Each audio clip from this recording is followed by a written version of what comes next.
One of these days I'm going to edit out some of the older videos. There's a whole lot of videos there. A lot of them pretty old, and some aren't very good, so I should go through and clear them out. So no questions? Anybody do anything fun over the weekend? Well, that's good.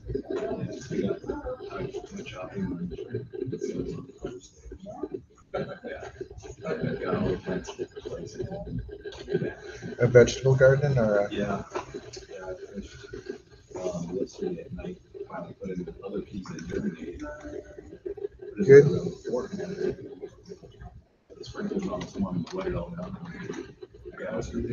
I've been wanting to do that forever. We have a fairly large backyard. It would have to be raised beds because the ground is really rocky. My other fear is I think the deer would eat it, but we need to fence it off really well. When I was a kid, we always had huge vegetable gardens, and having the fresh vegetables is nice. Yeah, some of my past family ancestors, they don't have. Yeah, when I was a kid, I mean, we had like a third of an acre garden. It was huge. The whole extended family worked on it. And then in the fall, there'd be everybody would can and freeze things and cut it all up. That's kind of like my chore. I had work in there. Yeah, I had that chore too. We had to, every morning before we went out and played in the summer, we had to go weed. All right, are we ready? I'm not sure I am. That's why I'm hesitating. So we're going to talk about creating tables. You've done a little bit of it, right? There were a few times when we've created tables in the past, but I'm going to go into it in a little more detail. And I'm going to, well, first of all, we'll use Community Assist.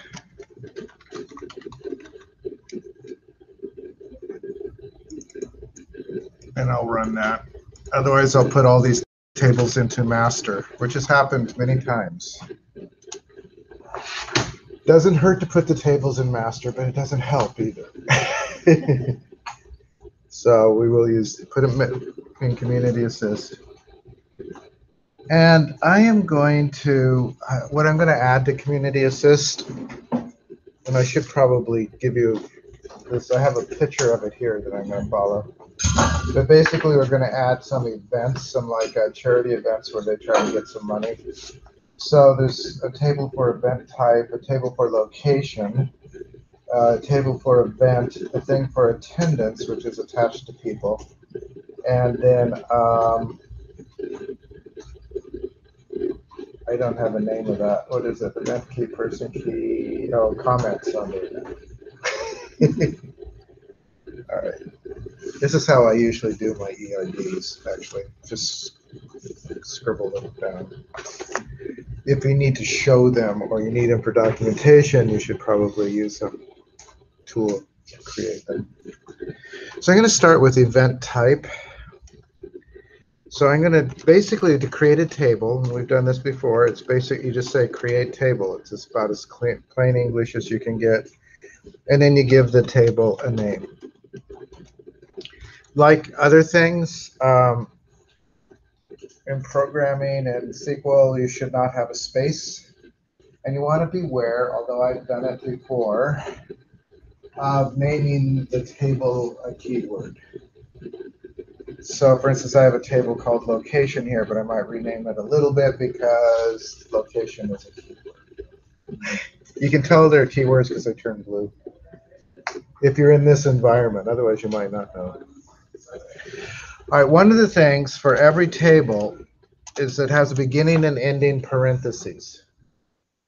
If you've been programming in C# or something, all of your instincts will want curly braces there, but they are just parentheses. Just don't put in closed parentheses. And I always do both together. You don't have to, but it's easier that way so you don't forget. I'm going to indent, you don't have to. Some environments would do that for you automatically. So I am going to create the event type key. And you could do ID. I mean, people do ID. I tend to use key, but a lot of people use ID. This is the column name. Then you have to give it a value, I mean, a data type. And we could talk about data types if you want, but there are a lot of them. The thing is, there's only a few that I use over and over again. Most of them are like more specialized. I'm going to this one you might not have seen. Um, Anybody have any idea what that does?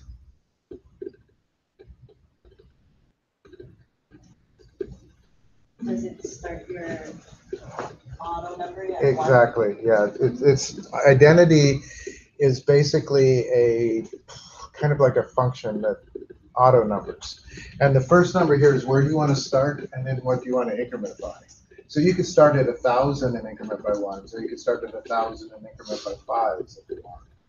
One thing you might, depending on the size of your table, I'm doing this as int, but you might want big int. So int runs out of numbers about 3 billion, which is a lot of rows, but it could, it's possible. So you might want, that's a small consideration. Big int goes into the 50, 60 billion. I don't know. So the difference is, I could get you an exact number if I wanted to try to calculate it or go look. Int is 32-bit and big int is 64-bit. So the biggest integer you can have in 32 bits is where this int goes. So if you create a table that says int, and then later you want to change it to big int, can you just do an update? Or I think you'd have to drop the table and recreate it. Cannot do alter, modify column? You can't alter the data type of a column. You'd have to drop the column. So when we might talk about this, I think it might be for the next assignment actually, but where we deal with temp tables. And are there temp tables in this assignment? I don't think so. No.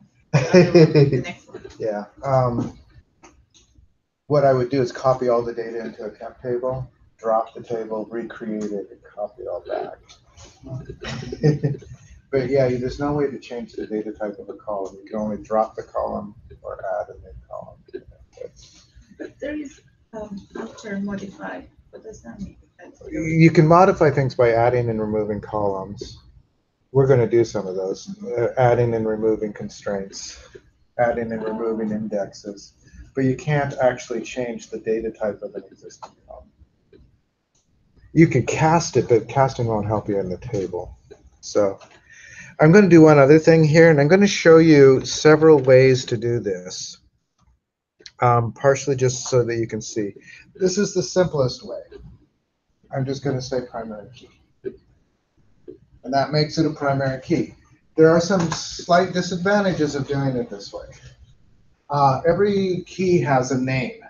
Because we are not manually naming it, SQL Server will name it. SQL Server's names are not particularly intuitive. It'll actually, the name will be, I'll show you when we're done. I think it'll be event type, primary key, and then a bunch of numbers. Because one of the things is that constraint, and primary key is considered a constraint types, have to have a unique name, not just in the table, but in the entire database. So the way that it makes sure that they're unique is that it just puts a random number in. If you do them manually, you do have that issue though too. You need to make sure that they're all unique. But this is a real quick way, and typically it's what I do. I just name it. I just call it primary key. See, what else do I have here? I have event type name. And I'm going to do this as in varchar 255. Does anybody, and I'm going to make it not null. Anybody know what in varchar would be? It's one I use a lot. Couple of things I would say, if you're going to be compatible with other databases, you probably should use varchar, but in varchar is better within SQL Server. Anybody know what the N is on it? Number. It actually has nothing to do with numbers, which is weird. It's a weird prefix actually. Unicode. In varchar is Unicode, whereas in SQL Server, varchar is just ASCII. So what that means is that if I wanted to write this in Cyrillic or Arabic, I could. Right? If I did varchar, you're limited basically to the characters on your keyboard. Right? Is there a, why is it always in varchar in SQL Server? I don't know why SQL Server named it in varchar. Most of the other, like MySQL and Postgres, and I don't know about Oracle actually. They just call it varchar, and they just made it Unicode by default. I don't know why Microsoft still does the two Unicode versus ASCII. I think it's for backwards compatibility with some of their applications, actually. Okay, so in other programs, varchar would be the same as In varchar. Here. Right, and if you're trying to copy a table, one of the places where the databases are the least compatible, where it drives you the most nuts, is if you're trying to move a database from one server like MySQL or Postgres to SQL Server or vice versa, is that the data type names are different. And that makes it really hard to, you have to change all the data types on your table definitions to move them over. The ANSI basically just says you must have an int type, very integer types. You have to have a float type. You have to have a variable character. That's the other part of in varchar. It's variable. It expands or contracts to the size of the data you put in it. Char or in-char is fixed width. It will not, it just writes whatever width you say no matter what you put in it. So this actually is a choice that you make when you're designing your database, because in varchar takes more processor because it has to calculate the width of the word before it writes it. Char takes less processor, but it's more wasteful of memory, disk memory, right? So disk space. So which is more important in your database? Depends. For ours in varchar worked perfectly fine. And then the not null, you guys know that. You have to put value there. You can't leave that empty. Null is the default, by the way. You don't ever have to write null, but you can. There's only one more field in this, which is event type description. And that one I'm going to make in varchar 255. Also, I always go, because it's, and again, that null at the end is not necessary, but I did it anyway. I always go for the max width on the variable character because it only writes to the width that's actually there, right? So why limit it? Unless there's a reason to limit it. And then I would probably go with in-char, like a social security number, phone number, or something. I might limit the number of characters that it can be, because it's another way of validating that it's legit to some extent. Just write in random numbers. Yeah. So I'm going to make this table, and you don't have to make them one at a time, but I want to show you a couple of things. So I just run that. I execute it in my microscopic script down here. One of these days I'll remember to go in and change the defaults on that. But it says it completed successfully. So real quickly, I'm going to do the magnifier. We'll look at over to the side. If we look under databases, please don't go so. Magnifying seems to really slow this down. I don't know why. Community assist, tables, and we should see down here under E event type, and we'll see that it has the columns. And notice it has marked the event type key as a primary key. I'm going to open up keys because I want to show you what the name is. Okay, so there's the name of the key. I don't know if you can see it. PK event and then a random number after it. So the only time that's important is if you want to drop the primary key, you have to know its name. There are queries you can do to find that, but you can't just drop. So you can drop the column, but if you want to drop the key constraint, you have to know this name to drop it. And there are times you want to drop it. Sometimes when you're merging things, you want to undo the primary key until the merge is done.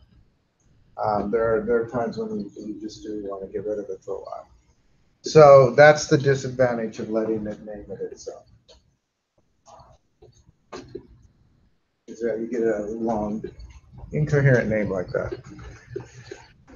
So I'm going to zoom back down and we'll do another table.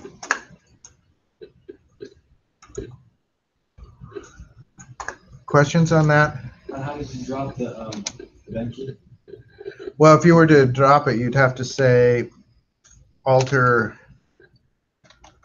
table. We're not going to do that right now, but event type. And then you'd have to say drop constraint.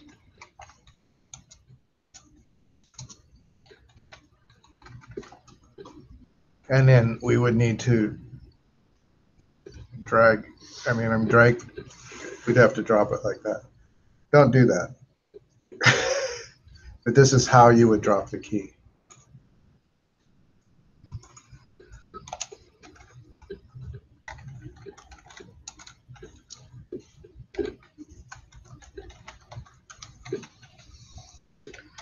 It's a constraint because it's limiting, right?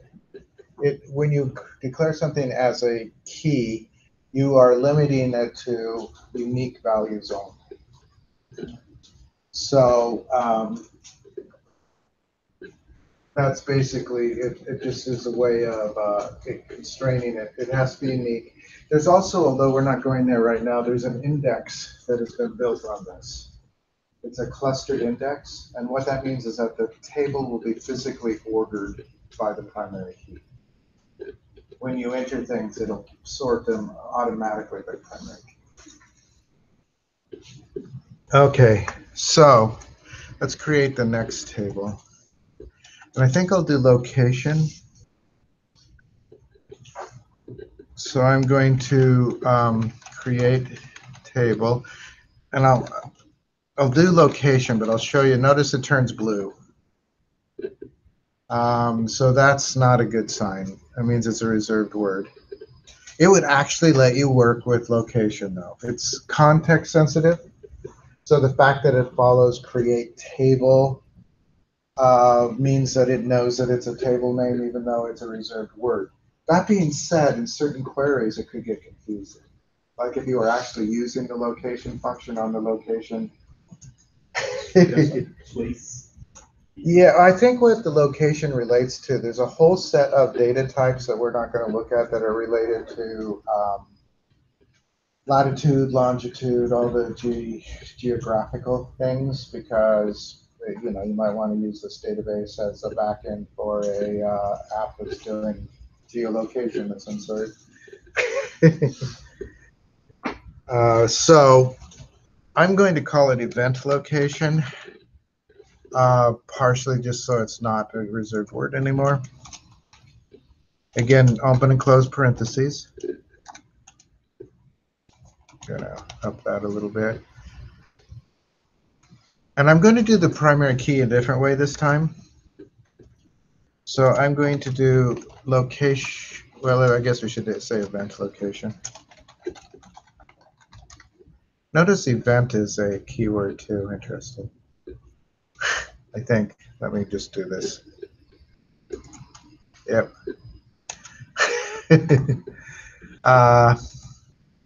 So I'm going to make it an int, and I'm going to make it an identity. And I'm going to say not null, even though it can't be a null with an identity anyway. And then a comma. We'll add the primary key in a moment. There can only be one identity per table, by the way. You're not allowed to have two identities. And the foreign key for this is just an int. It's not an identity as a foreign key. It's just an int.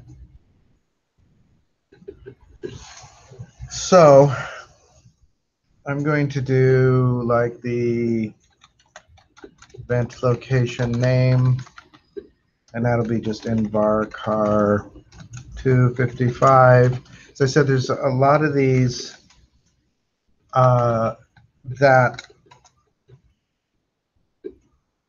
there's not a lot. So far we've used int and nvarchar, right? I'm just going to do event location address.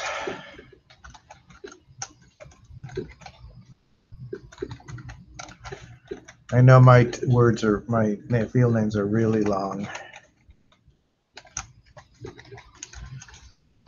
And again, be careful with not nulls. If you say that they're there, if you make it, then you have to fill that in. If it's something that you may not know or you want to be able to bypass once in a while, you should not make it not null, right? You should make it null. So I have event location city. Probably not null. You can also do something, don't even have to do. I'm going to say default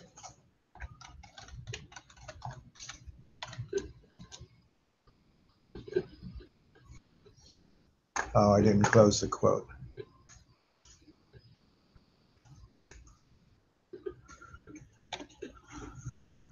What do you think that does? You don't put it in.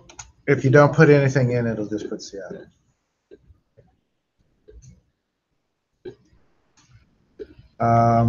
So I'm going to do event location state. And actually, this one I'll do in car. And we just want the 2 characters. That's assuming no period too, which you might, if you want a period, you could do 3 characters. I'm going to also put a default.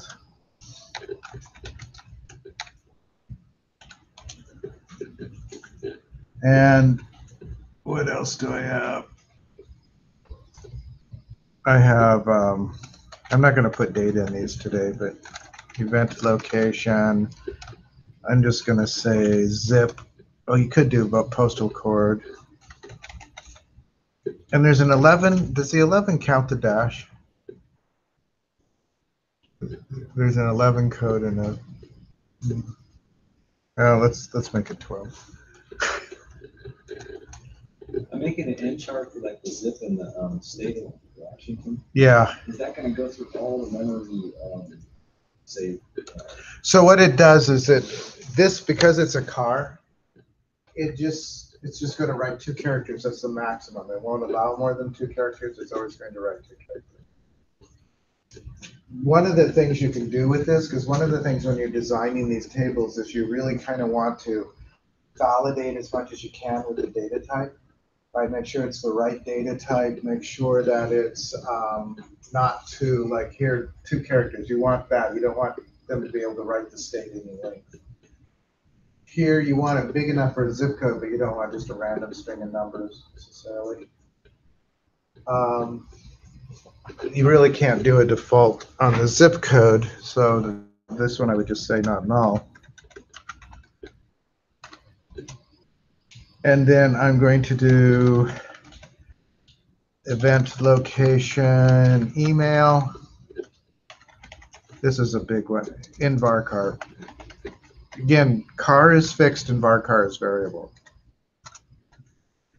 And which one is best really depends on your database needs and what you're doing. This one could be null. I'm going to put null again. Null is optional. And then I'm going to do, this is the last one. Except that ain't no space there.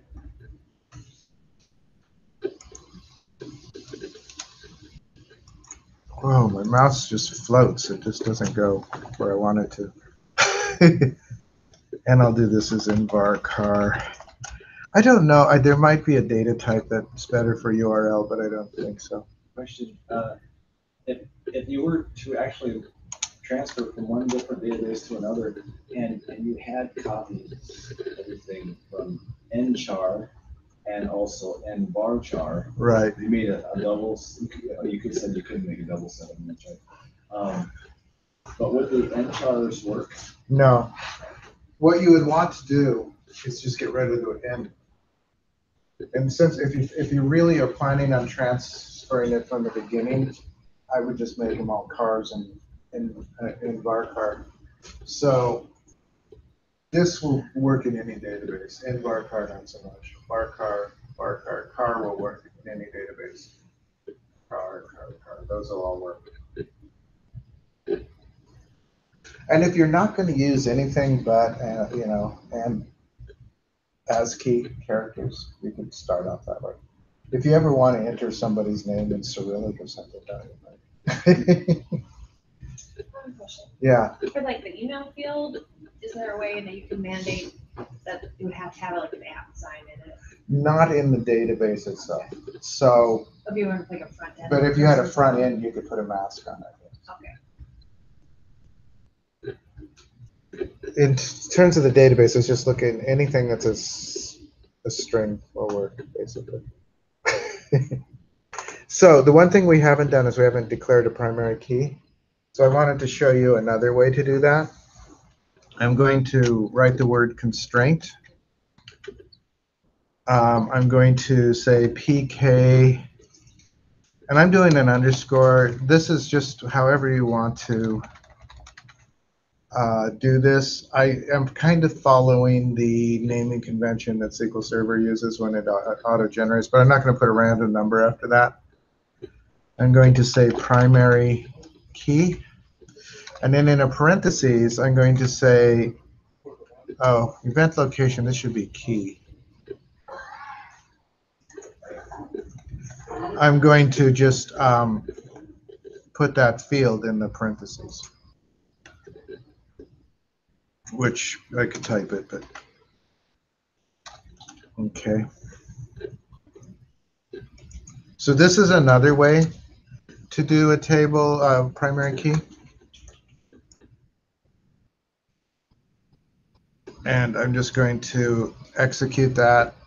I have an incorrect syntax near some. Oh, I forgot my parentheses after event location key.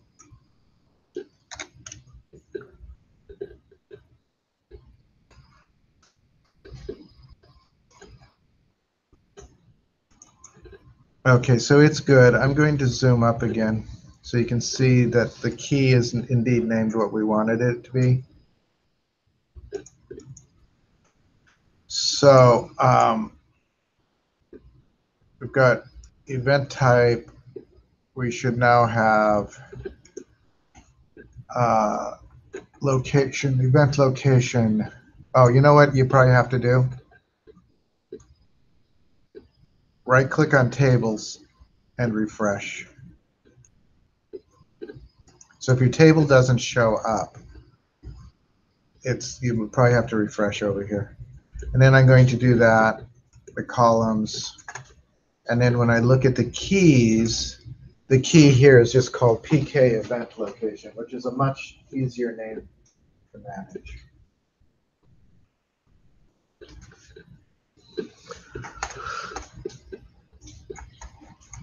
I'm going to unzoom. I have to go find my zoomer though.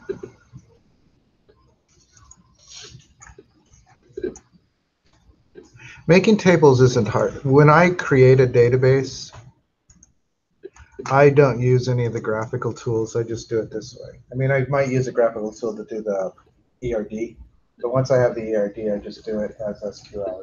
It's actually much faster than trying to build these things in the graphical. Okay. And you have a script you can copy, right? So if you create a script of the whole database like this, it's just like the way we got Community Assist. You just run the script and the database is there. So it's a good way to kind of port it. And if you need to change it to another database system, I've been doing this for Postgres. You can go in and change all your data types. So that's location. I'm going to do event now, and event will have some foreign keys. So I'm going to do create table. I need something instead of event. Community assist event, CA event. Anybody have any idea? Let's do CA event. And the reason, again, is just event is a keyword. All right, so I'm going to do a couple of things here. One, I will name the primary key. So event key. And identity. No, identity. One. Not null. I'll do the key later. So, what was I going to say? Oh, I do almost all of my primary keys like this. You don't have to use an identity for a primary key. You could do something that is sort of naturally, like email or something else, or a student ID or something that is not just a random number. Online, you'll find fairly violent arguments between database experts as to whether every table should have an identity as a key or whether you should use what they call natural keys, which are part from field that belongs to it. Most people, though, would argue that you should just give everything a random number for a key. If you're setting it up to do that, then not null, you're just doing, for example. The only reason I'm doing it not null, later when we do alter table and add a key that way, it won't allow you to add a primary key if it's nullable. Okay. So within the table, though, it doesn't seem to matter. And identity is actually not nullable by default. So not null is kind of extra there. But I've been doing it because, as I said, later we will get a, if you do an alter table and add the primary key after the fact, if the column was nullable, not explicitly, if it didn't explicitly say not null, it will not allow you to create the key. We'll do that in a moment. We've got two more tables after this one, which we'll do mostly by altered tables when we do them. So I am going to do event date. And I'm going to, there's a couple of things, there's different date times. There's date, which is just the date. There's date time, which is the date and the time. There's some other date times. There's a date time offset from Greenwich Mean Time. So you would do date time, and in the parentheses you would say how far off, how many zones off are you set from Greenwich Mean Time. There's a couple other dates too. Time is always, there is a time data type, but it is always military time. It's always 24-hour clock. So for the date, I'll just do the date here, and I will put that as not null because you don't want to not know when the date is. I will put, now the only time you might not know that is if you wanted to enter it into the database before the date had been set. Right, then you might want to leave it nullable. So I'm going to do event start time. And I'm going to just do this as time. And again, if you don't want to enter this until, if you want to enter it before the actual dates and times are set, you might not want to do that.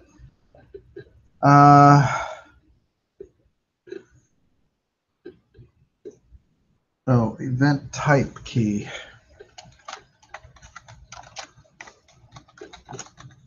Now, this would be an int, and you could, if you want, this is one way to do a foreign key.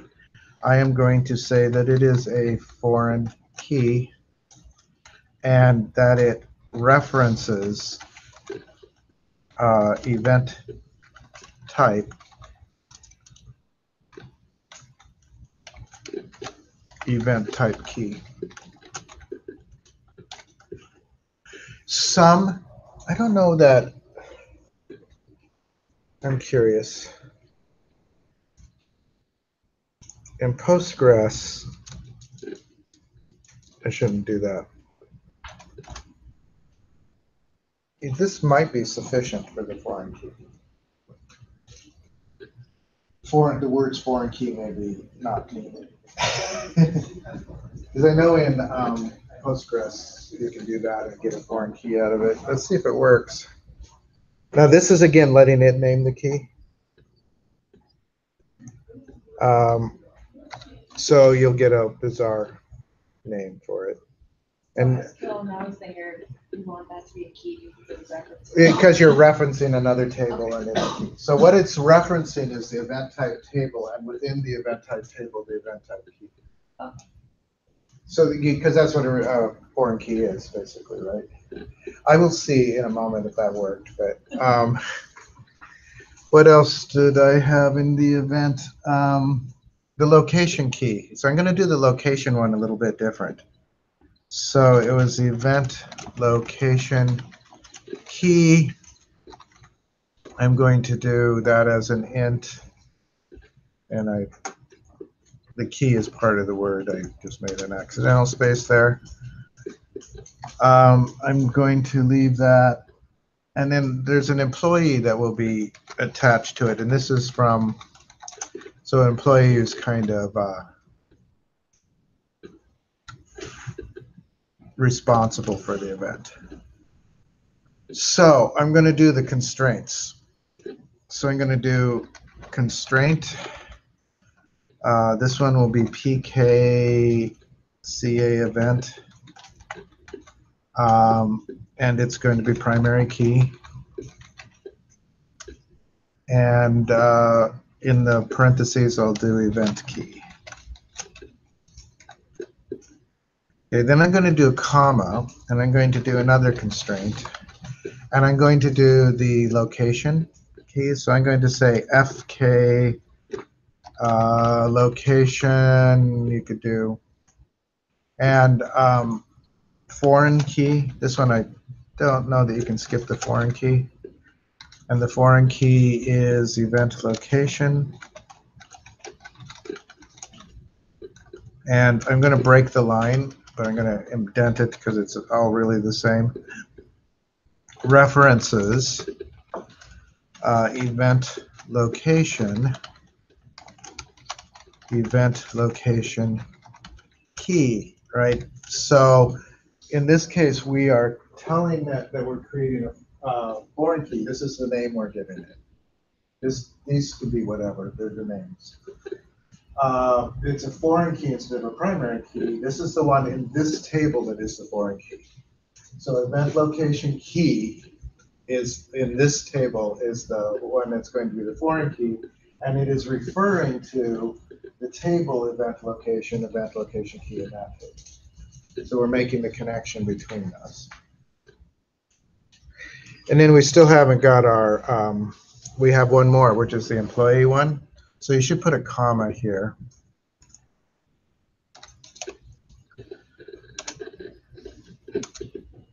And I'm going to do constraint FK employee, and you might have employee keys elsewhere.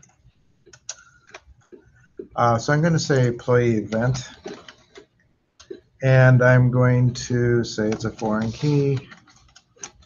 You might try if just references works here too, but I don't think it will. Foreign key, employee key. And again, I'm going to references employee. Right, so this is not a table we created, but it's there. And that should be the whole thing. So I am going to execute that. I'm going to magnify. Okay, so again, we need to refresh tables.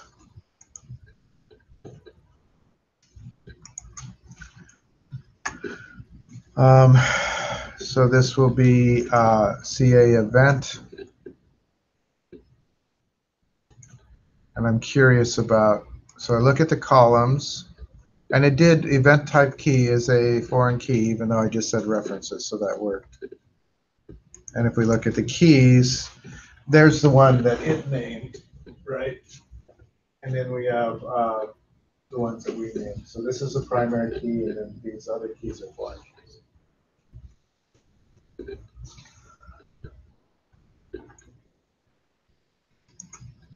Okay, is that making sense?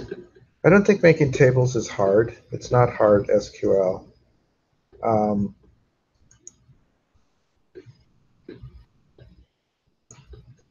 It is hard in the sense that if you're really doing it, is to think through what the table should be, what the column should be, and what the data type should be. All right, so we've only got a couple of little things left, but I want to show you how to alter some tables and do some things. So I'm going to do, this is create table attendance. Again, and what I'm going to do, this is basically going to be a linking table. So I'm going to have event key, int,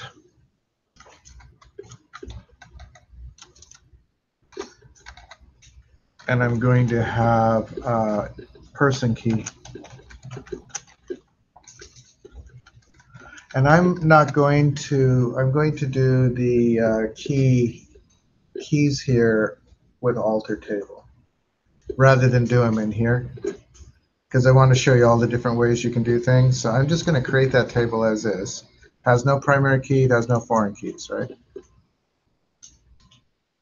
So I want to add those.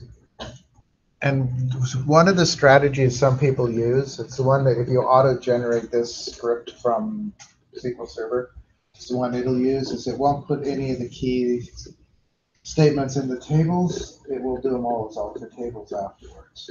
There's a reason for that, because then you can create the tables in any order. When we're putting the keys in there, they have to be created in a certain order. The primary key table has to exist before you can do the foreign key.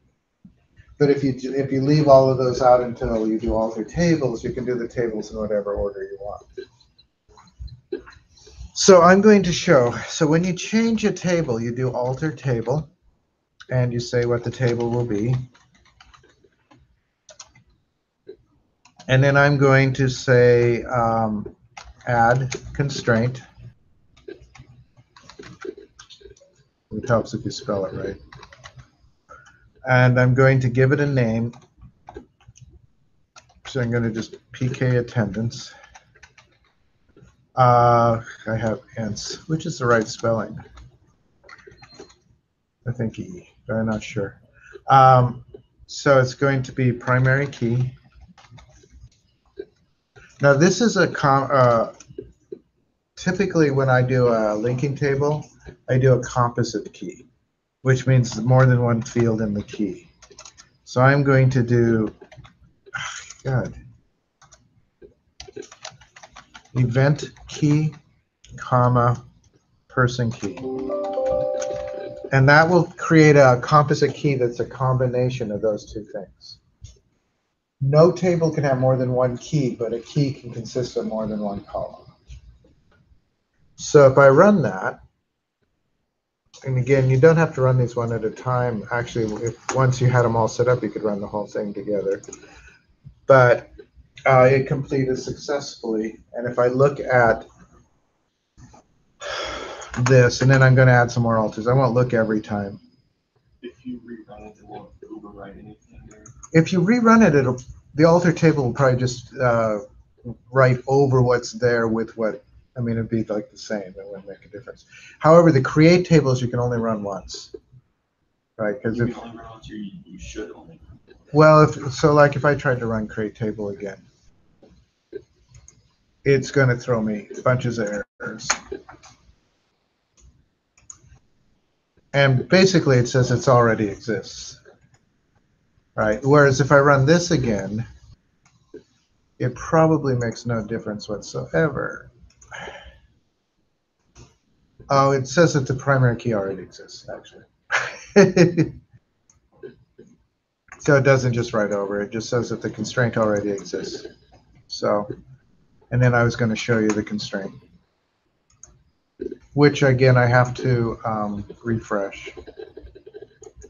The stuff you do in the query window doesn't show up in the object window automatically. So we have a table called attendance, and when I look at the columns, notice it does them both. They're part of the primary key, and there will be one key called attendance. These both have the little key because they're both part. It's not two primary keys. It's one primary key with two parts. Does that make sense? One key, multiple pieces to it. All right, so I'm going to zoom down. All right, so then I'm going to, we're going to add the foreign keys because each of those is also a foreign key. And it's very similar. Alter table, attendance, add constraint,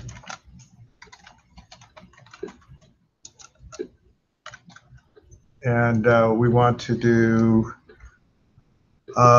I think I will call it FK event attendance, and I will let it know it's a foreign key, and I have to say which column is it that's a foreign key, and then I have to references CA event and event key. I am having trouble typing.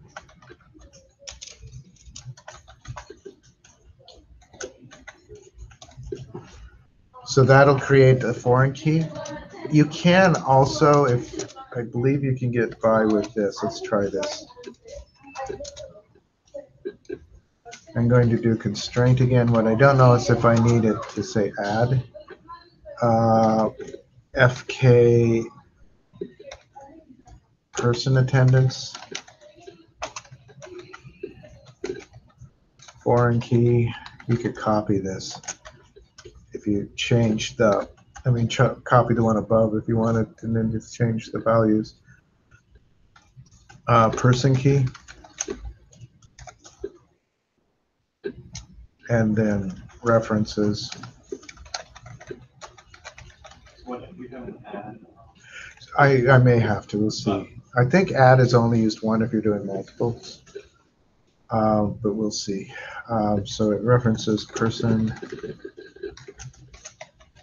key. Let's see if that works. It's not complaining, which is a good sign. And it worked. I think if I had an add there, I think add is only used once.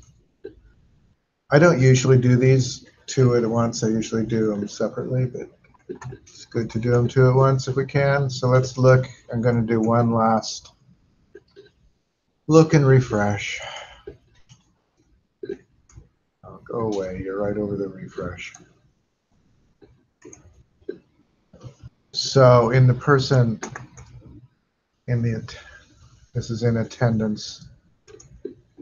And if I look at the columns, still only has that, but let's look at it has the foreign keys. It only marks them as primary keys up here, but it does mark them as foreign keys back here. Okay, there's only one more table.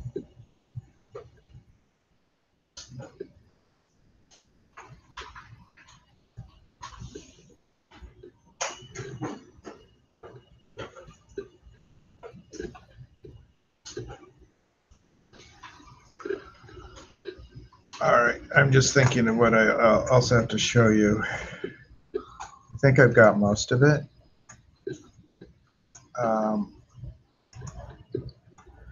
So this is the last table. I will do a couple alters. I'm going to do, so this one is for comments.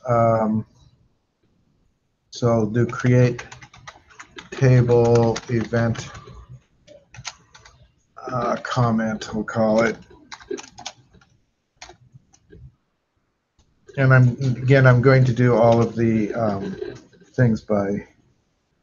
So event, so I'll do comment key. I'm not following my naming conventions as carefully as I should. Identity 11, not null. So again, I'm going to do all the keys by all the actual keys by altering. So event key int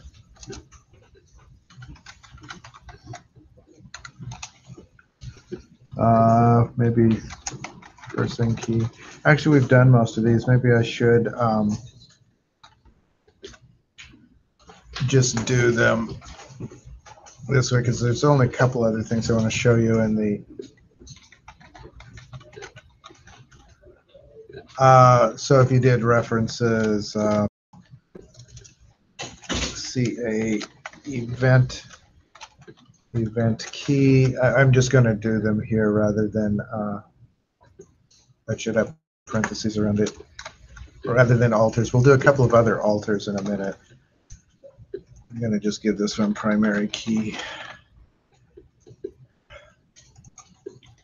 Reference.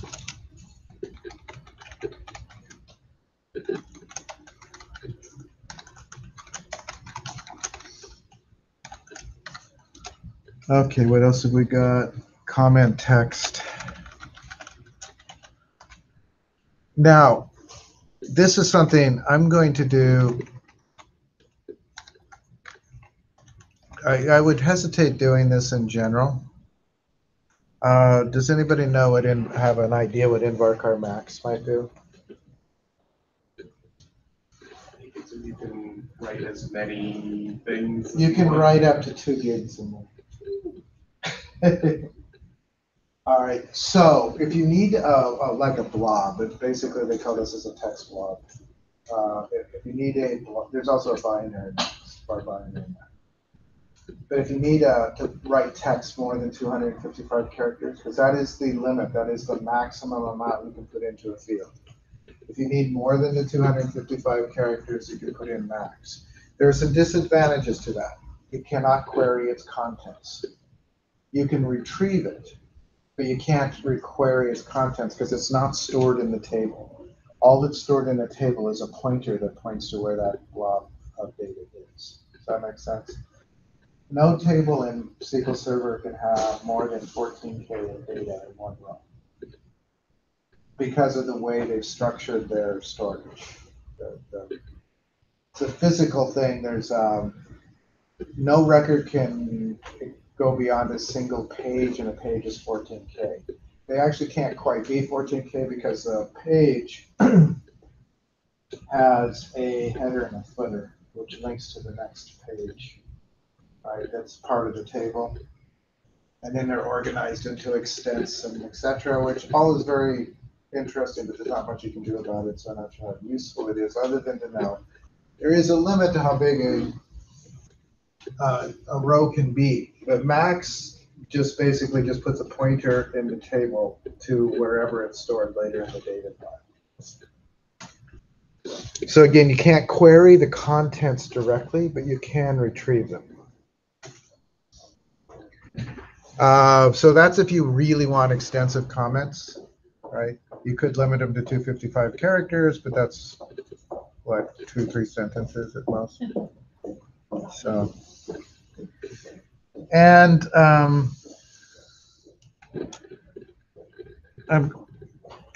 going to do the comment date, and this time I'm going to do date time, and I'm going to default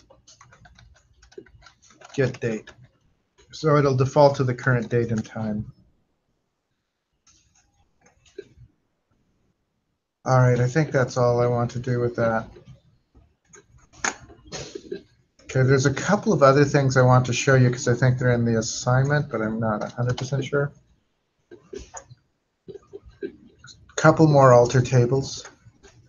So I want to alter table. We have location has an email.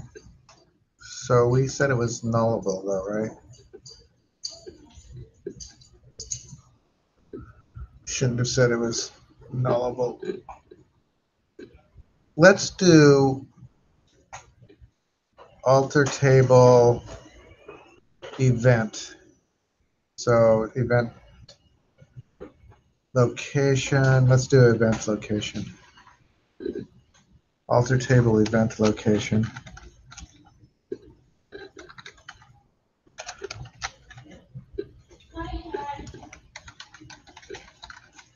I'm going to give this constraint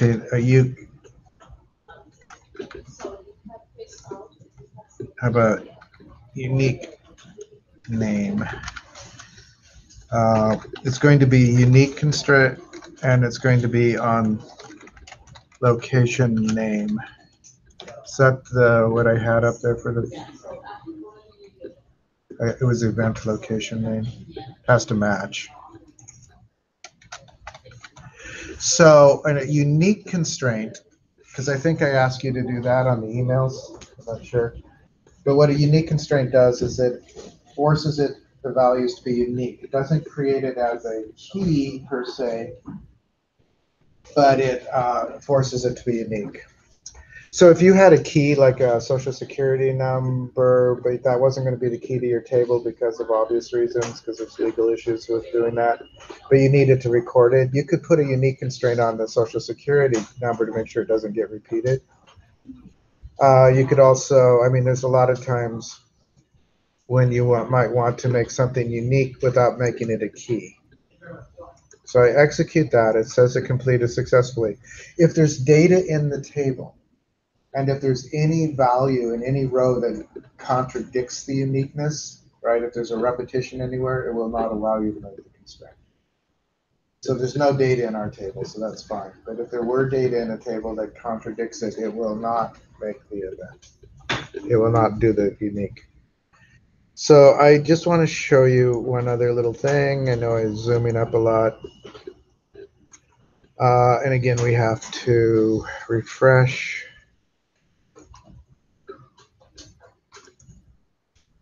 And if I go down to, so this was event location. Let's get this out of the way. If the data were to contradict the event location name, Yeah. then it would include foreign keys in other places What do you mean? from the primary key of the event location name. Well, so now if the event location, I'm putting a constraint on the name, the field event location name, that it has to be unique. It won't allow any repetitions. It wouldn't really affect anything else. But if the event contradicted it, it just wouldn't allow you to create the unique constraint. You can only have a unique constraint or a unique index, which we haven't been, if the values are actually unique at this point. I just wanted to show you, I don't know if you can see, it puts an upright key there for the unique name constraint. The tiny little, so foreign keys are like a bigger, wider key. These black skeleton keys are the primary key. And this has a upright key. These unique constraints are considered what they call alternative keys. You'll see that in some ways. They're not actually a key in the table, but they could be used as a key.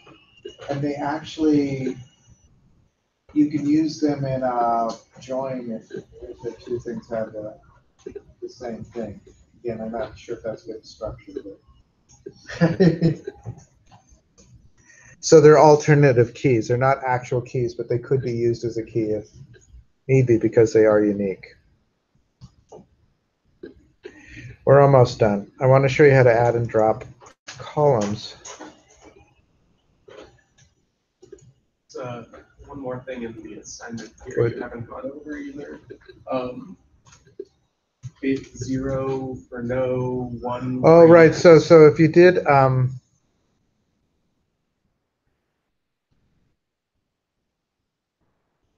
what would we want? Where would we want to put in a true or false thing? So there's no Boolean type.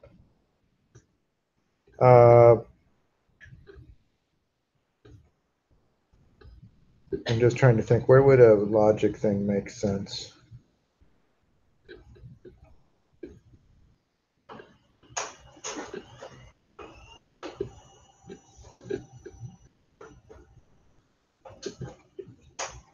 Anybody have a good place? Just some sort of stupid field that would say yes, no.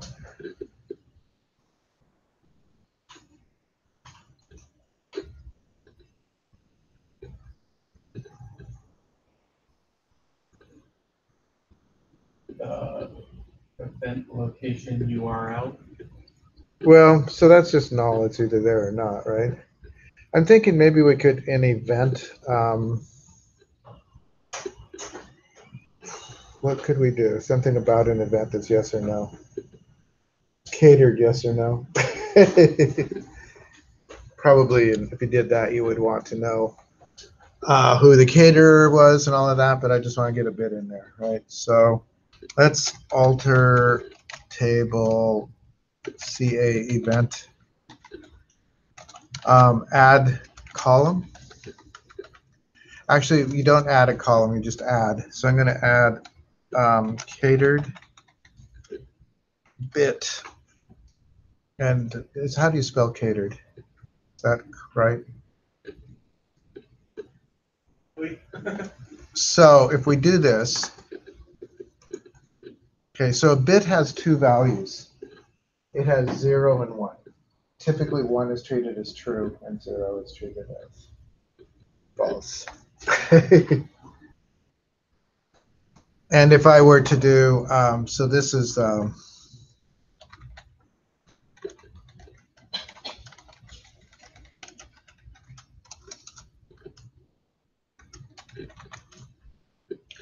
some forms, even the SQL Server form, if you're entering data, it will want true or false as opposed to 0, 1.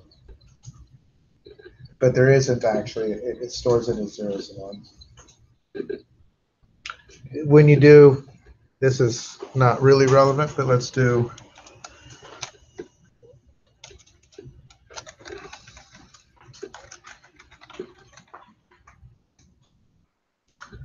just remember you did this a couple of times ago.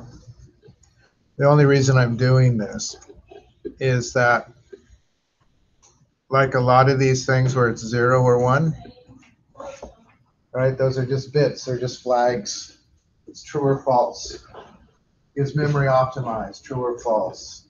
You know, it's mixed page allocation on is true or false. Some are true, some are false. You know, all those things are basically just bits, true, false flags. And that's basically how they do. Okay, so we got one other thing I want to do. So we've added a unique constraint. We've added a column. So is there a column we could drop?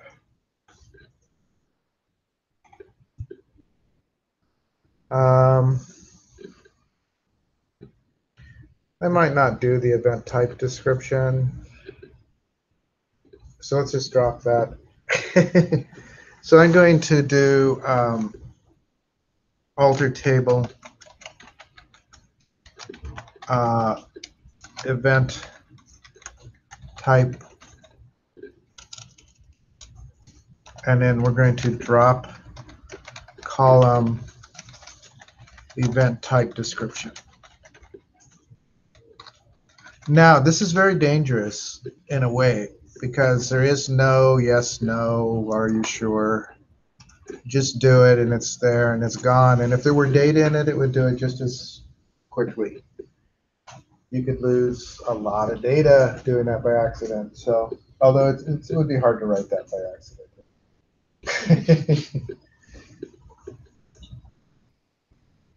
I'll add one more column just to show you. So let's add a rating. And I want to show another kind of constraint. So let's alter table comment. And it's event comment, right? So I am going to add comment or event rating. I don't know what we should name it. I'm going to make it an int. And I'm going to do this in 2 statements. So there's that. And then I'm going to alter table event comment. I'm going to add a constraint. I'm going to call it check rating. And I'm going to say check rating between 1 and 5. So a check constraint, you can do things to impose a range or a particular set of values. All right, so this is another kind of constraint you can have, is a check constraint. So this will mean that you can only enter numbers between 1 and 5. Won't allow a 0 rating and it won't allow a 6 rating.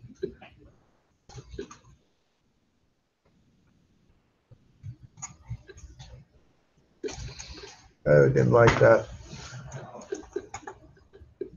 Oh, that's because the column name is event rating, the one we just added.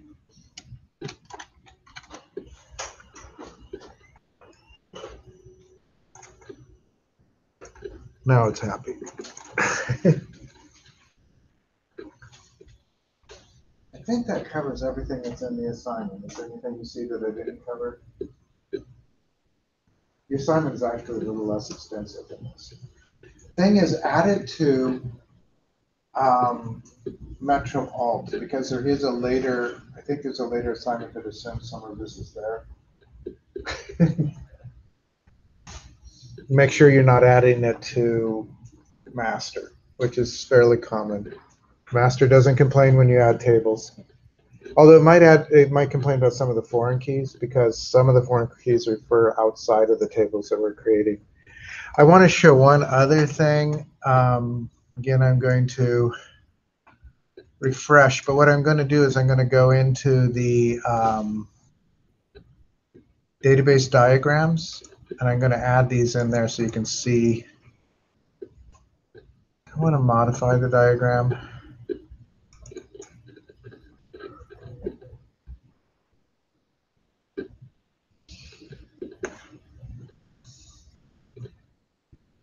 There's a neat feature in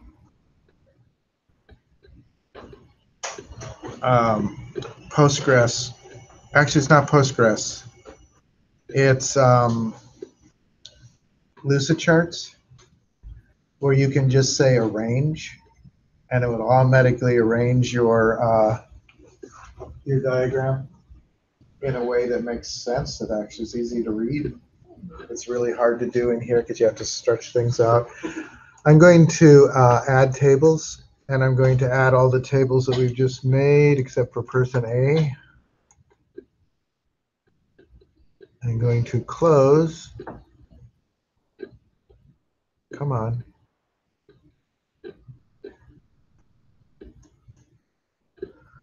So we got relations. Why did it put them all on top instead of try to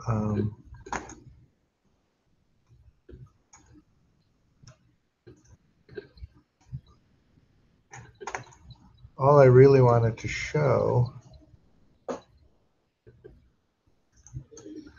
was that all the relations are there. All the foreign keys are represented. That's starting to look like a real database. A lot of tables. It's still a horrible. I should put it all into Lucidchart so I can arrange it in a way that makes sense. I mean, literally, you can just click on arrange, and it does a really nice job. I wish there was something like that here. Is there? New table, select all, so relationship, arrange tables. Let's see what that does. Whoa. Well, it's actually not terrible. Makes a lot more sense than what it looked like Yeah, before. yeah. So it does have an arranged table. Did you just right click on the background to get it? Yeah. One of the things about SQL Server, about Microsoft things in general, is that there are far more menus available than you think because they're only available through context, right clicking, which Mac people who have traditionally not had right clicks. And not see. So yeah, I didn't realize you could arrange, but yeah, I mean, it's kind of it'd be hard to print that on one page, but the only point being that everything, that it all does relate because it rewrote its keys. Person is sort of the center table of all of this, of course. All right, and business rules is not part of all of that, which is fine, because it's just I've been putting, and it's not a bad idea. Sometimes real database people do this too. They put a table in there that actually is just informational about the database. So my business rules are things like every password is last name pass, which is not what you really want to put here because the passwords are hashed. You can't tell what they are. Other rules about how the business works, which is useful. All right, I'm done. Do you guys have questions? We still got some time. The tables, as I said, are not hard. Really, the hard part is all in the planning, what tables you need and what fields you need. And I kind of gave that to you, so. Take a look at number 35 line U.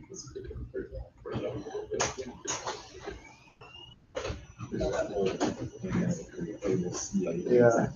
I'm going to post it here in just a moment.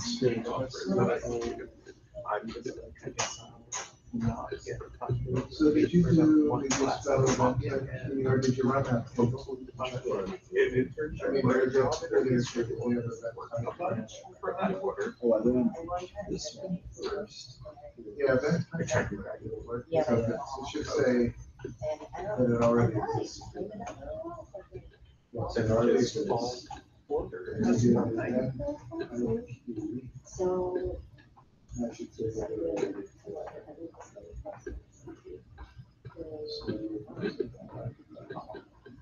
When you get event type key,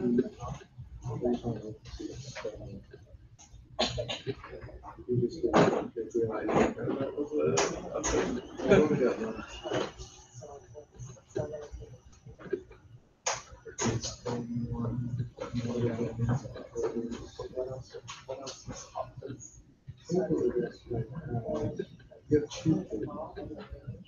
Oh, okay. So I'm doing that. Yeah, yeah, he is.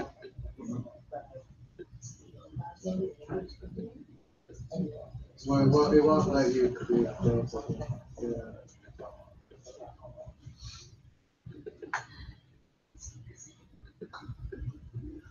Yeah.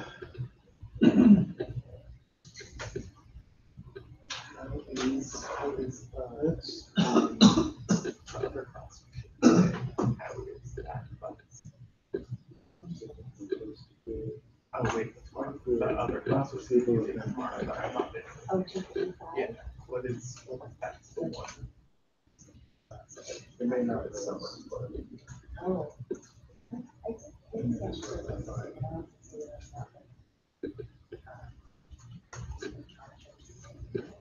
Okay, so we did. So let's go back and we'll run the second. Okay, so yeah, this one, do that one. But then let's do the spring, so put it through the spring anyway. Now I just went here to this one where I belong. So this one, I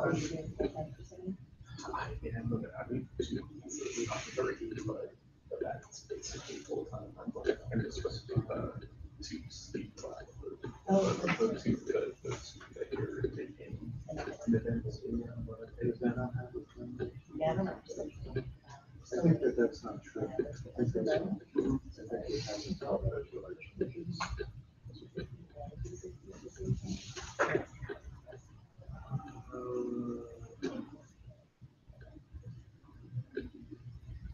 I was just looking at, stuff, and it's just like, oh,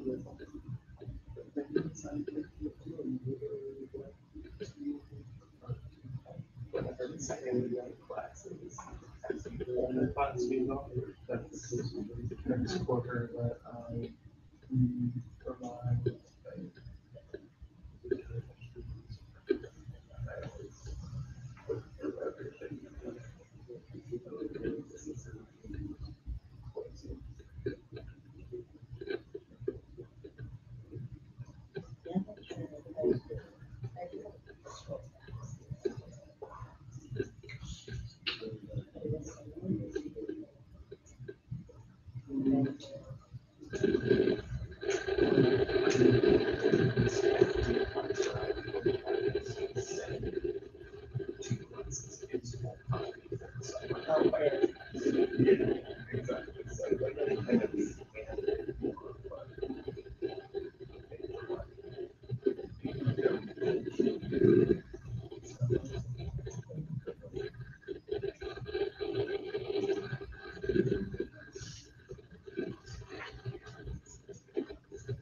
All right, so I'm gonna post this one when I need to kill the video.